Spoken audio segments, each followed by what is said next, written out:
privado y poder ingresar al ámbito público que parece estar reservado desde el inicio a los hombres.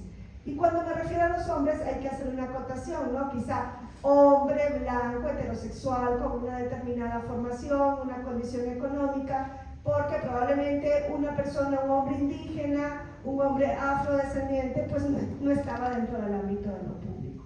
De ahí venimos, de esa lucha de las mujeres por ser parte y no objeto del contrato social a partir del cual surge el Estado. Esa lucha en México se retrotrae al siglo XX. A inicios del siglo XX se fundó un movimiento en México, las Hijas de Cuauhtémoc, que propugnaban por, entre otras cosas, el derecho al voto de la mujer, el derecho a la educación, el derecho al trabajo. En México se da a partir de 1910, en otros países se da al mismo tiempo o antes. El primer país que reconoce a la mujer como sujeto de derechos políticos es Nueva Zelanda en 1893. Imagínense de cuántos siglos estamos hablando de las mujeres excluidas del ámbito de lo político, ¿no? En México se da a partir de 1910, prácticamente en ese mismo tiempo se da en Reino Unido con un movimiento que se llamó las sufragistas, que propugnaban por el derecho al voto. Y ustedes pueden ver, por ejemplo, en Reino Unido todo lo que conllevó ese movimiento en una película que lleva este nombre, Las Sufragistas, ¿no? Y ver cómo las mujeres incluso se inmolaron, dieron su vida para poder ser escuchadas y para poder participar, principalmente, decían ellas, en el proceso de formación de las leyes. Entonces, desde 1910 en México se comenzó a haber un movimiento para que la mujer pudiera ser parte de lo político. ¿Cuándo sucede esto de que la mujer es parte de lo político? Por lo menos en la norma, 1953. 43 años después de una serie de congresos, movimientos, manifestaciones, las mujeres fueron parte de la Revolución Mexicana, ¿no? Hubo muchísimas mujeres parte de la Revolución Mexicana, pero incluso aún así no le permitían participar directamente en lo político, ¿no? En algunos estados les permitieron el voto a nivel municipal, pero eso era en algunos estados, no era algo federal, ¿no? Entonces, hasta 1953 se reforma la Constitución y se incluye este artículo que yo les pongo ahí, el artículo 34, se modifica y se incluye, ¿no?, que son ciudadanos de la República los varones y mujeres que, teniendo la calidad de mexicanos, reúnen los requisitos que ustedes ya conocen, que nos hacen ser ciudadanos o ciudadanas en México. Eso es lo que se introduce en 1953. ¿Qué decía antes? La Constitución decía, son ciudadanos de la República todos los que, teniendo la calidad de mexicanos, reúnen además los siguientes requisitos, que era también haber cumplido 18 años o tener el modo honesto de vivir.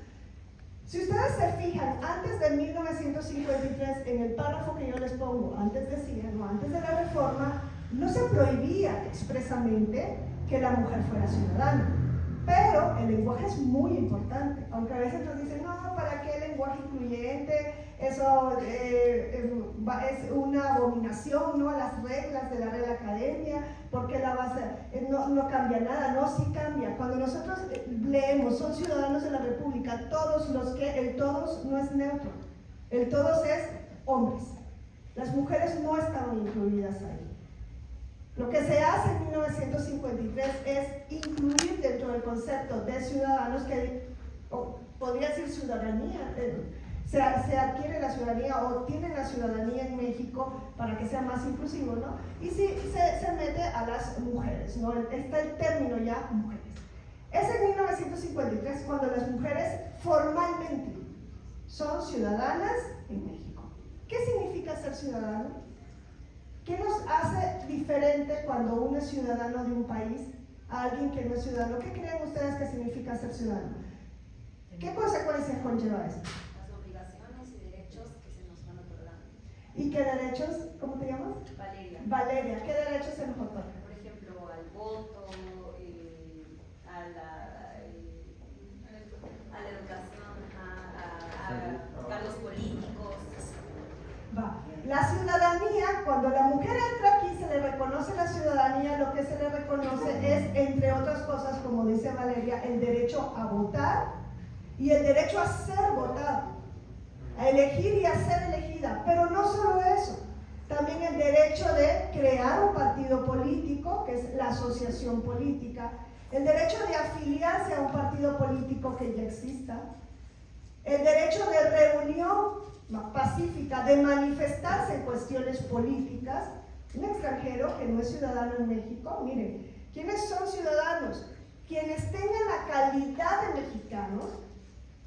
La calidad de mexicano se obtiene por nacimiento o por naturalización. O sea, puede que alguien nació en México o nació en España pero es hijo de padre o madre mexicano por origen, o porque decide adquirir la ciudadanía mexicana, que fue mi caso, por naturalización. Se tiene que ser mexicano para poder ejercer derechos políticos. Otro derecho político es iniciar leyes. Ustedes pueden promover un texto normativo y presentarlo ante las cámaras. Luego se va a discutir ahí, pero lo promueve la ciudadanía. Participar en las consultas populares, en la revocación del mandato. Todos esos son derechos políticos. Cuando la mujer es ciudadana, adquiere esos derechos políticos. El derecho a la salud, el derecho a la educación, el derecho a la vida, el derecho a la libertad. Eso los tenemos como seres humanos, aunque no seamos ciudadanos de un país. Si aquí viene una persona haitiana, no por eso, y como no es ciudadana, no por eso no tiene ningún derecho, que a veces hemos escuchado eso. Yo a veces lo leo en las redes sociales o escucho en las noticias que dicen, es que un extranjero no tiene derechos. No, sí, hay derechos humanos. Lo que no tendrá son derechos políticos, porque los derechos políticos, si ustedes buscan el artículo 35 de la Constitución, le pertenecen a una parte de la población que es la ciudadanía. Es más, una persona mexicana que no tenga 18 años de edad no es ciudadana y no tiene derechos políticos, pero tiene derechos humanos. O sea, la ciudadanía lo que te da son derechos políticos. Cuando la mujer es ciudadana en 1953, la primera votación en la que participa es 1955. Entonces nosotros podemos decir, ya hubo una reforma a la Constitución. La Constitución es la norma suprema de la nación. No es una ley del Parlamento, no. Es el pacto fundamental del Estado, que lo hacen las y los mexicanos y donde deciden cómo va a estar el Estado, ¿no? Cómo se va a fundamentar la separación de poderes, los derechos humanos, todo lo del Estado se decide en la norma suprema. Si ya en la norma suprema se reconoce que la mujer es ciudadana, ya con eso se acabó el problema de la mujer en lo político, porque no es una ley cualquiera, es una norma, la norma suprema que está diciendo que la mujer es ciudadana. No se acaba el problema, porque a veces el reconocimiento formal de los derechos, es decir, el que nosotros tengamos normas que reconozcan derechos es necesario, pero no es suficiente para que estos sean efectivos. Vamos a ver con datos del Instituto Nacional Electoral que, aun y cuando la mujer es ciudadana desde 1953, los datos nos dicen que la participación de las mujeres en lo político fue una participación pequeña. La mujer estaba subrepresentada en lo político, y ahí yo les marco algunas legislaturas. Por ejemplo, la legislatura de 1955-58, que es la 43ª legislatura, dice 2.4% de mujeres en la Cámara de Diputados. En el Senado ni siquiera había mujeres. ¿Cuántas mujeres son? 4 mujeres en la Cámara de Diputados. Si nos vamos a la legislatura del 70 al 73, 7% de mujeres, 14 mujeres en la Cámara de Diputados. Avanzamos y así vemos cómo el porcentaje de mujeres era pequeño. Imagínense ustedes 4 mujeres dentro de un grupo de diputados dominados por hombres. Pongámoslos a la inversa, que fueran solo mujeres y los hombres han estado excluidos y entran por primera vez. No solo a la política, a cualquier ámbito. Tuvo que haber sido muy complicado, Imagínense todos los focos puestos en aquellas mujeres que llegaban a un espacio en el cual antes no estaban. Este término se denominó como mujer símbolo. Pocas mujeres actuando dentro de un grupo dominado por los hombres, y hay algunos autores que nos dicen, todos los focos se ponen en esas mujeres, y si esa mujer falla, en el ejercicio de ese cargo, entonces la falla se transmite a su sexo. Y lo que se dice es, viste, las mujeres deberían de estar en la cocina, cuidando a niños. ¿Qué hacen en lo político? Si la mujer tiene que estar en su casa, en lo doméstico. Es lo que pasaba en ese tiempo. Por eso tampoco había mujeres que de verdad participaran en los procesos de toma de decisiones. Y probablemente no había muchos cuadros de mujeres formados en lo político porque no era el ámbito al que se pertenecía, no se fomentaba eso. Entonces se vio en México que existía la necesidad de pasar a algo más, y ese algo más fue las cuotas de género. ¿Ustedes han escuchado hablar del término cuotas de género? Sí. Las cuotas de género son espacios que se les dejan, en este caso cuando se dice género, a las mujeres, no solo en lo político, también puede pasar en las empresas, ¿no? En lo laboral o en lo educativo. Fíjense, las cuotas se introdujeron por primera vez en Estados Unidos de América para dejar espacios a los estudiantes afrodescendientes en las universidades, porque por el ciclo natural de la vida no llegaban a la universidad. ¿Por qué? Porque probablemente tampoco, si iban a hacer un examen de admisión, la población afrodescendiente en Estados Unidos de mediados del siglo pasado no podía pasar ese examen porque tenía una educación básica pues, más deficiente que el resto de la población. Entonces hay cuestiones estructurales que impedían que pudieran acceder por el ciclo natural, y se les abren algunos espacios donde se les rebajan algunos criterios o calidades que se exigen para que puedan entrar. Esas son las cuotas. Tienen una razón de ser, actuar frente a la desigualdad.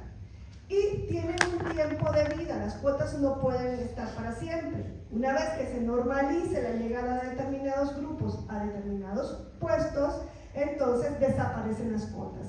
Y es lo que pasó en México con las cuotas de género. ¿Cuándo se introducen por primera vez? En 1993. Se reformó esto, que era el Código Federal de Instituciones y Procedimientos Electorales. Ahora se llama Ley General de Instituciones y Procedimientos Electorales, en este caso era un código. Y miren, desde 1993 se reforma, ¿y qué se le dice a los partidos políticos? Partidos políticos, les recomendamos incluir un mayor número de mujeres en sus candidaturas. No los obligaron, es poco a poco. Una recomendación, y cuando hay una recomendación, ustedes lo saben muy bien, si la universidad les recomiendan algo, significa que no es una obligación. Y si no es una obligación, no hay sanción en caso de que no cumplan. Y los partidos, pues, medio cumplieron. Y así fue en el 93, en el 96, hasta que en el año 2002 dicen, no, ya esto no es una recomendación, eso es una obligación. Y si ustedes no llevan al menos el 30% de mujeres en sus candidaturas, no les inscribimos las candidaturas, las listas. Así que ahí ven cómo le hacen. Y los partidos dijeron, pero es que no hay mujeres para llevar, ¿de dónde vamos a sacar mujeres? Y aquí un movimiento de mujeres en México publicaron en periódicos listas donde decían, no hay mujeres, pues aquí te publicamos, elige de aquí, de esta lista. Probablemente no había muchos cuadros de mujeres en lo político. ¿Por qué? Porque es difícil. Imagínense si no entraban las mujeres a la carrera de medicina, ¿cómo iban a haber mujeres médicas que fueran súper relevantes? Pues no, lo primero es que entren, que las formen y luego ya pueden haber, ¿no?, una lista de mujeres médicas, cardiólogas relevantes. Lo mismo ocurría en lo político. Estas cuotas de género entonces estuvieron vigentes en México desde el 93 hasta el 2014. Primero fueron una recomendación y luego una obligación para los partidos políticos. Hoy día ya no hay cuotas de género. Miren, las cuotas